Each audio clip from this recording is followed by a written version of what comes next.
Hello everyone, how are you doing? This is MD Tech here with another quick tutorial. In today's tutorial, I'm going to show you guys how to make desktop icons bigger or smaller on your Windows 11 computer. So this should be a pretty straightforward process here, guys. And without further ado, let's go ahead and jump right into it. So all you have to do is right click on a blank area of your desktop, select View, and then you can adjust the size, whether it be large, medium, or small. So you want to make them large, that's what large looks like.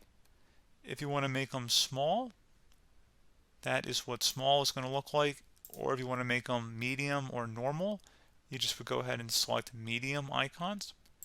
And that's all you have to do. So pretty straightforward process, guys. Do hope I was able to help you out. And I do look forward to catching you all in the next tutorial. Goodbye.